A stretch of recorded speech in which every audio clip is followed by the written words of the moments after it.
Hi, it's Miss Shelley, and I'm going to be reading your bedtime story for the month of November. The first story that we're going to read today, the title is David's Chosen to be King, and it's coming from 1 Samuel, the 8th chapter, verse 10 through 1, and then chapter 15 through 35, and chapter 16, 1 through 13. This is the beginning of the story. Israel became a great nation that was ruled by judges, men and women who helped the people follow God. But the people asked for a king so they could be like their other nations. God warned them through the prophet Samuel that a king would not be the best choice for them. But the people wanted a king anyway.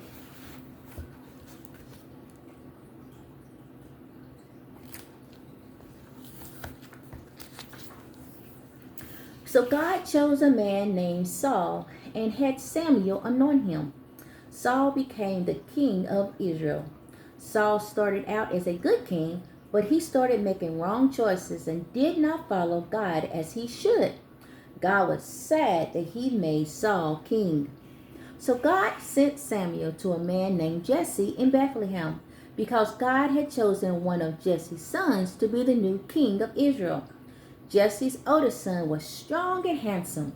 Samuel thought that surely God would choose this son to be king.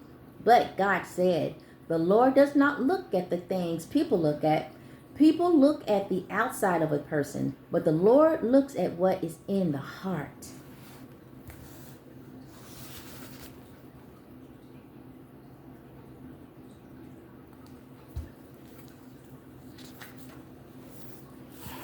One by one, Jesse had 7 more of his sons walk in front of Samuel. But Samuel said, "The Lord hasn't chosen any of them." Samuel asked if Jesse had any other sons. And Jesse said, "Well, my youngest son is taking care of the sheep." Samuel asked Jesse to bring the son to him, and he told David to bring him to the fields. God said to Samuel, "This is the one." So Samuel anointed David by pouring oil on his head to show that God had chosen David to be the next king of Israel. From that day on, the Spirit of the Lord came powerfully over David.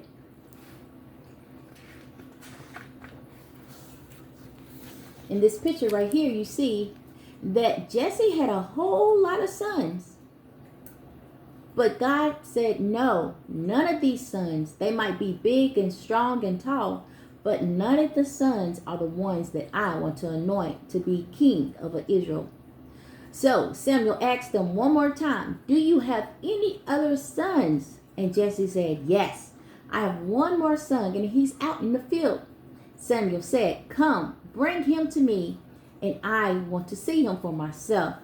And when he did, God said, "This is the one that I want to anoint king. This is the one that I want to be over Israel." And he anointed his head with oil, and he became the new king. David became king. In this story, we learn that God knows just what he wants, and we are to obey his will. Even though Jesse had a lot of sons and he was thinking maybe this son or that son would be king, God already had in his mind what kind of man he wanted to be king over Israel. And he chose David. It doesn't matter what you look like on the outside. It matters what you are in the inside. And God knew that David had the heart that he needed to be the king over Israel. Don't forget to say your prayers before you go to bed tonight. And I'll see you next bedtime story. Bye-bye.